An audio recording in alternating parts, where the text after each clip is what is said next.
My very first Transformer was a G1 Gears. I got him at a church Christmas exchange. Because before, man, it was just random stuff. I had to go by here, the converter here. But I got Gears, man, and that just set it all off. And my holy grail is MPO1. Remember the one that came, everybody got at Walmart, that big die-cast Optimus Prime? Yeah. My wife got that before me while I was in Iraq. So no matter whatever happens, that figure will always be in my collection. It just has a special spot because, you know, she's ridden me for a year, but she thought enough to get me that Optimus Prime while I was gone. Nice. My first one was Ironhide, so in like the slew of like sports cars and what do you call it, racers and all this other jazz. Like my parents actually got me the Ironhide van, and it kind of felt like it was laboring stuff for them to say, "Stay in your lane, here goes." And like so, I had it, but I think it was actually like the first one who actually sparked up the love of Transformers on my block. So as soon as I actually got that, everybody actually had to go off and get something or the other, you know, some like products and lights and everything all around me and everything like that. And like I love Ironhide. I think Ironhide is actually like he's actually grown on me a lot, you know. But like as far as Holy Grails, I think I actually got the Holy Grail already right now and everything, which was the Siege Jetfire, and then there was Ultra Magnus. And if you actually see my channel, I love Ultra Magnus, the Studio Series Ultra Magnus. It's just amazing. It's super funny, it's weird.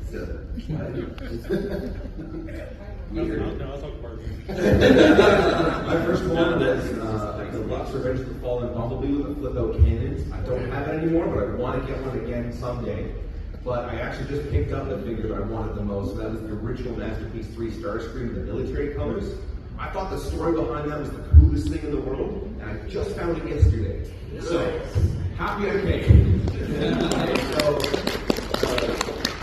For me, I'm the odd one out here. I'm the young guy, predictable.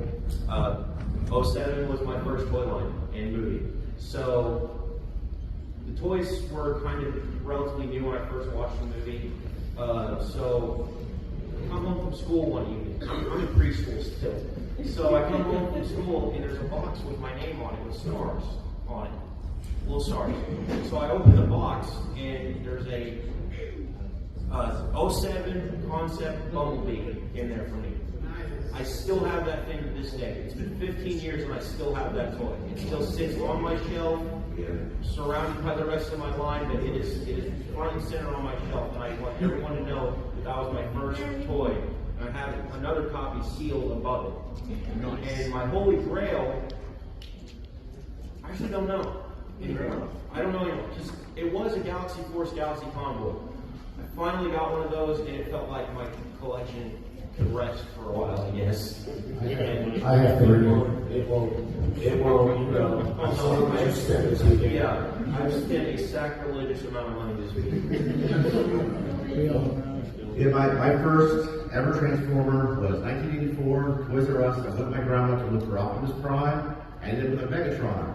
Looked at the box, she's like, "That's a gun." I'm like, "But it's a robot too." Took it home, I still have it. Sans arms and a bunch of parts. And Grails, actually there's two. I want Shiny Magnus and a Delta Convoy. Delta Magnus.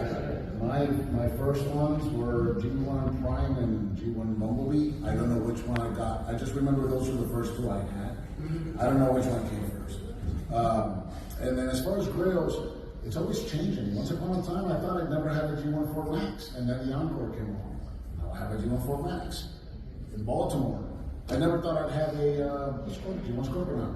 Got one in Baltimore. So it seems like it's always changing. If my very first Transformers were G1 Bumblebee, Cliff Jumper, and Starscream. And so like that just like ignited a love, obviously, for the franchise moving forward. And you know, it's like, you know, your collection gets bigger and bigger as the years go on. But as far as like my Grails, it would be to like finish like certain ones like the C. I would love to get a complete G1 Piranacon, not the reissue that has the different colors, and then maybe I would say that the Takara version of the 30 Metroplex would be one. You know, because I know it's very expensive right now, so it's like, and then where am I gonna put it? Is like the issue. So that's, I would probably say. I used to have one and I sold it for 200 3 years ago. Such a steal. And now I don't have it. It's like way too much money. Okay, so let's next question. When we run out of time, because we're gonna run out of time, you can still come and catch us after the panel, and we'll be happy to tell you guys. Just let me know. Yeah. Thanks, guys. So let's